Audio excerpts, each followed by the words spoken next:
It's 423 on News Talk 710 KURV. Roxanne Flota, Zach Cantu, and Davis Rankin. Joining us on 710 KURV is Dr. Nathaniel Cogley. He is the assistant professor and the department head of the political science department at Tarleton State University. Thank you so much for joining us, Dr. Cogley. We really appreciate it. So when I texted you earlier, I wanted to get your opinions on a few things.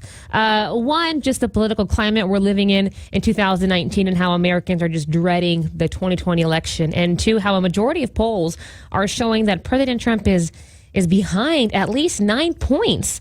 I mean, that's kind of a big deal. Is it too soon to be worried? Yeah. Hi, guys. Thanks for having me back. The presidential selection process in the United States is long and complicated. It spans, a couple of years and involves an electoral college that is very confusing to most people, not to mention the party primary processes. A lot of people are dreading this process. Some are dreading it for different reasons than others. I think Republicans tend to lean towards being concerned about media bias and negativity in campaigning, whereas the Democrats have become very concerned about how the Electoral College doesn't represent the national popular vote. We do have an exceptionally long and complicated process, so I think people are dreading that. In terms of potential matchups against President Trump, I think it's very early. President Trump became front runner in the Republican primary back in July of 2015. So when you're a front runner, you come under a very critical spotlight, first from your own party for the nomination, and then in the general, the opposing party will put a critical spotlight on you. So he's had about 4 years of a critical spotlight on him. And whoever's going to emerge in this democratic process will get that critical spotlight put on them. So when you say, would you vote for President Trump or this other person, you're considering that other person who hasn't yet had that critical spotlight placed on them. Mm-hmm. So it's kind of early to say that those numbers are going to predict.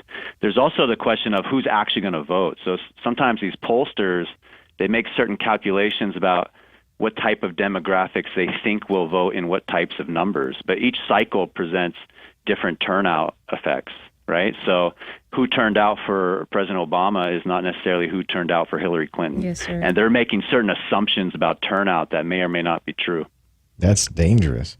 Now, we're talking about a lot of people in the Democrat Party, but there's 2 or 3 guys running on the Republican side.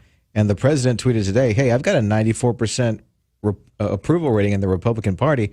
Why is anybody even thinking about running against me? The RNC came out and said, hey, if you try running against the president in a primary, we're not going to support you at all. What's your deal? So what are these guys trying to do? Well, it's a state-by-state process. So each state has its nomination process to send delegates to the national convention. So there's 50-plus opportunities for someone to get on a ballot in a Republican primary or caucus. It's not a surprise that some people are putting their names on. You get some people who are getting attention, who like attention, and a lot of the media is giving them attention. So you have Bill Weld, former governor of Massachusetts, and we've seen him last cycle. He was the Libertarian Party VP nominee, so he's always on the ballot getting attention. Of course, he didn't, as a Libertarian VP nominee, didn't get many votes. Joe Walsh, a single-term representative, he was a radio talk show host, so he likes to get attention. So it doesn't surprise me that they'd want to get their names on it. It doesn't surprise me that some media outlets would want to spotlight it. But trust me, President Trump is going to crush any of that. He is polarizing in the general electorate, but he is really supported amongst Republicans. He's able to pull off massive rallies. And last cycle, when he had never been president or had elected office, he defeated very legitimate challengers. And here he's the incumbent president. Yep. He's not going to have trouble in his nomination. Professor Cogley, our people poll question, we have one every single day. Today is, do you consider former Congressman Joe Walsh a viable alternative to President Trump? 99% have said no. And only 1% said yes. So I think you're very right in going off of what Zach said. Why would anybody in their right mind think that they can actually challenge President Trump? But my question for you now is, for those never Trumpers out there, for those Republicans that consider themselves diehard Republicans or right-wing, whatever, but they cannot stand President Trump, where do you think they fall in 2020? Do you think they're really going to turn their backs on the party and vote for someone on the left that they don't really agree with politically, but they just can't stand Trump? They're going to do it anyways? Yeah, well, first of all, concerning Joe Walsh, I hope some people aren't getting confused with the Eagles guitarist by the same name. Now, these very conservative people who are critical of Trump, that's a good point. So if they're polled right now, are you going to vote for President Trump? He might have done something that rubbed them the wrong way. And so the idea of voting for the quote-unquote other party may be okay. But once the other party actually specifies a certain person with a certain record, with certain policy positions, all of a sudden it becomes like, this, for them, maybe lesser of two evils type thing. They may come back to President Trump. Maybe they're not a fan of him, but he's going to be better than the alternative that's presented. Right now, I think President Trump is a 2-1 favorite, but the matchup is important, and of course the Democrats have to sort that out. One thing I'll just mention is more and more I'm starting to look at the possibility of the Democrats having a brokered convention, because they have their centrist wing, they have their left wing, and even the left wing is divided between Bernie Sanders and Elizabeth Warren. And so we haven't had brokered conventions in the United States since 1952, when the Republicans had a brokered convention that yielded Dwight Eisenhower, and the Democrats had a brokered convention that yielded Adlai Stevenson. So I'm just more and more, as the Democrats are fractionalized, I'm looking at the possibility of a brokered convention on their side. Joining us on 710 KURV is Dr. Nathaniel Cogley. He teaches political science at Tarleton State University, talking about how the 2020 polls are showing that President Trump is behind by at least 9 points, and how Americans are dreading the 2020 election overall. I need to pick your brain for a second. Who do you think on the Democrat Party right now has the most stable campaign?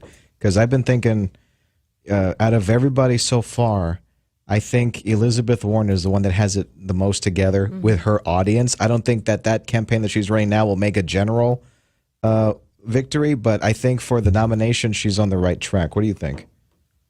Well, I would agree with you there. So if we just look at how the poll numbers are changing from week to week, she's got that trajectory you like to see, and she's on the upswing, and that's the good numbers. And I also agree with you that she'd be a horrible matchup against President Trump. She's positioned herself very left-wing of the party. Of course, she represents Massachusetts in the Senate, so that message works for her in her Senate campaigns. But, that might be the nominee, but she's not a good matchup. The Democrats might have other people who are better matchups that may not have the traction at the moment. But we're just still very early in this process. If you remember, Bill Clinton in 1991 didn't announce till October. So there's still a lot of time for things to move, and there's really these opportunity moments for someone to get attention and gain traction. As you know, it goes through Iowa first, and then New Hampshire, and then South Carolina, and then so it's not a generalized primary process. It's a state by state. Yeah.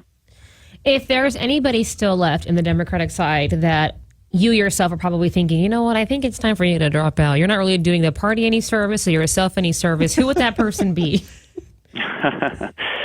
Well, I don't mind a crowded field at this point. I think the actual rules for this next round of debates are problematic, because they're going to drastically cut the number of people on the stage before any state gets to have their caucus or primary. And I do think that Governor Bullock out of Montana is one of their viable candidates, and they're just about to cut him off the debate stage. So it's like, I don't know why you're cutting off some of their viable candidates. But yeah, someone like, there's a few of them I don't see a path forward to the nomination. Someone like Julian Castro or Andrew Yang. But that doesn't mean they should drop out, because some of these people are trying to be the nominee or the next president. Some of them are trying to sell books or raise their public profile. And so this process is good not only to be a nominee or a president, but to also sell books or raise their public profile. And so this process is good not only to be a nominee or a president, but to also sell books or raise your public profile. But so some of them are up to other things, and for those other reasons, they should stick around and keep getting attention. But at the end of the day, I think all Democrats, all they care about is just beating Trump in 2020. They don't even care who is against him. It can be a sock, and they'd vote for the sock compared to President Trump. But it's got to be a blue sock with a D on it. Dr. Nathaniel Cogley, we got to go. Thank you so much for joining us. Always a pleasure. That is Dr. Nathaniel Cogley. He teaches political science at Tarleton State University, and our guest on 710 KURV. Top and bottom of the hour news. This is News Talk 710 KURV.